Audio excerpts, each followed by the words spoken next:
You've been told that single-family homes can deliver a 10% cash-on-cash return, and for a moment, you believed the hype until you actually ran the numbers on a property in your neighborhood and realized the gap between promise and reality feels impossibly wide.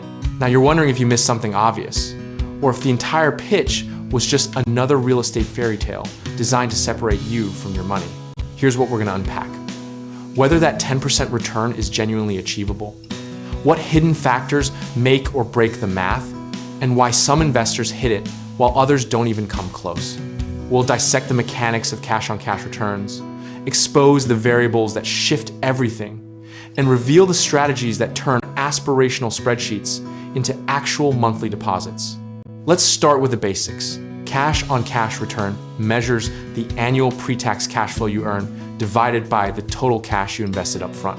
If you put down $40,000 and your property nets you $4,000 a year after all expenses, congratulations, you've hit that magical 10% threshold. But here's where it gets messy. Your cash invested includes your down payment, closing costs, immediate repairs, and any reserves you needed to set aside.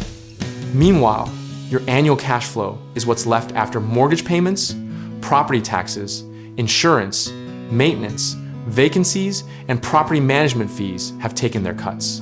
The difference between optimistic projections and brutal reality often comes down to those line items you underestimated or forgot entirely. A furnace dies, a tenant skips town mid-lease, property taxes spike after reassessment, and suddenly your 10% evaporates into 6 or 4 or worse. This is why markets matter so much. A single-family home in a high-appreciation, low-yield coastal city might deliver 3% cash-on-cash, but double in value over a decade, while a property in the Midwest could genuinely hit 10% annually with far less price appreciation. You're not comparing apples to apples, you're comparing entirely different investment philosophies dressed up in the same asset class. Let's talk about leverage, because that's the secret ingredient most people either worship or completely misunderstand. The more you borrow, the less cash you put down, and if your rental income exceeds your debt service and expenses, your cash-on-cash return skyrockets, even as your overall equity return stays modest. Put 20% down on a $200,000 home, and you've invested $40,000. Put 10% down, and you've only invested $20,000, meaning the same $4,000 annual cash flow now represents a 20% return instead of 10. But here's the trade-off. Higher leverage means higher monthly payments, tighter cash flow margins, and greater vulnerability to vacancies or surprise expenses.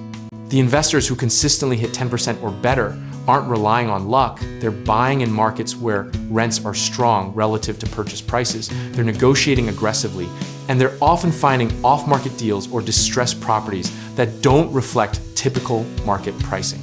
They're also running the numbers with ruthless honesty, padding their expense estimates, and walking away from deals that look good on paper but collapse under scrutiny. I've watched too many people chase 10% by convincing themselves that expenses will be lower, rents will be higher, and vacancies won't happen to them because they're good landlords. Reality has a way of teaching expensive lessons to people who fudge their underwriting. Here's what the optimists were saying 5 years ago.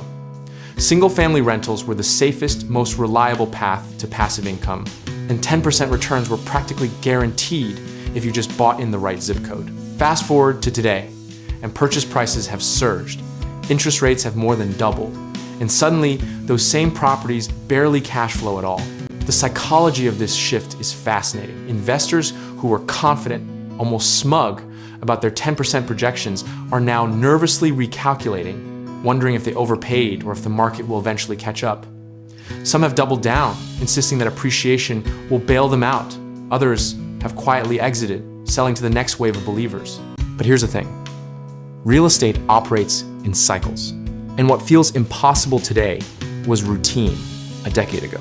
When mortgage rates were 3%, hitting 10% cash on cash was straightforward in dozens of markets. Now, with rates hovering near 7%, you need to be far more strategic, creative, or patient. I remember sitting on the sidelines in 2013, convinced I'd missed the recovery, watching other investors scoop up properties while I overthought every deal. Those investors are now sitting on equity and cash flow I can only dream about. while I learned the hard way that waiting for perfect clarity is just another form of paralysis. The cycles repeat. Prices rise, financing tightens, investors panic, markets cool, opportunities resurface, and the disciplined few who stayed ready capitalize while everyone else is still debating. You can't time it perfectly, but you can position yourself to act when the fundamentals align. Let me address the biggest misconception head on. 10% cash on cash is not a birthright, it's not guaranteed, and it's not the only metric that matters. If you're fixated solely on that number, you might pass on a property that delivers 8% cash flow but appreciates 15% annually, or you might overpay for a property that hits 10% today but has zero upside tomorrow. The smartest investors I know use cash on cash as one input among many they care about: total return, risk-adjusted return, market fundamentals, and exit strategy. They're not chasing a single number. They're building a portfolio that compounds wealth across multiple dimensions. So what are the practical lessons here? First, run conservative numbers. Assume higher expenses, lower rents, and longer vacancies than the seller's pro forma suggests. Second, buy in markets where the rent-to-price ratio supports strong cash flow, even if that means looking outside the trendy coastal cities everyone talks about. Third, use leverage intelligently, understanding that more debt amplifies both gains and risks, and always maintain reserves because properties break and tenants leave. Fourth, don't let perfect be the enemy of good. An 8% return you can achieve today beats a hypothetical 12% return you'll never actually close on. The real secret is discipline, sizing your positions appropriately, resisting the urge to stretch on price because you've fallen in love with a property, and sticking to your underwriting criteria even when everyone around you seems to be getting rich, breaking the rules. Patience matters more than timing, and process matters more than conviction. Here's the philosophical truth that took me years to internalize. Real estate wealth isn't built on individual home runs. It's built on consistent base hits compounded over decades. Whether you hit 10% or 8% on any single property matters far less than whether you keep buying, keep holding, and keep reinvesting. I'm comfortable with whatever the market delivers next because I've prepared for multiple scenarios. I've sized my bets to survive downturns, and I've stopped trying to predict the unpredictable. The investors who thrive aren't the ones who guess right. They're the ones who build systems robust enough to withstand being wrong. And here's the beautiful part. Single-family homes remain one of the most accessible, understandable, and forgiving entry points into real estate investing. They're not perfect, they're not always cash flow machines, but they offer inflation protection, tax advantages, and the potential for both income and appreciation that few other assets can match. The market will ebb and flow, interest rates will rise and fall, and 10% cash on cash will move in and out of reach depending on timing and geography. But the fundamentals people need: housing, scarcity drives value, and leverage amplifies returns. Those fundamentals endure across every cycle. If you're serious about building wealth through real estate, you need to find properties that fit your criteria. And that means access to listings beyond what your local agent is showing you. That's where a specialized directory comes in, giving you visibility into investment-grade properties across residential and commercial categories without the noise of primary residence listings cluttering your search.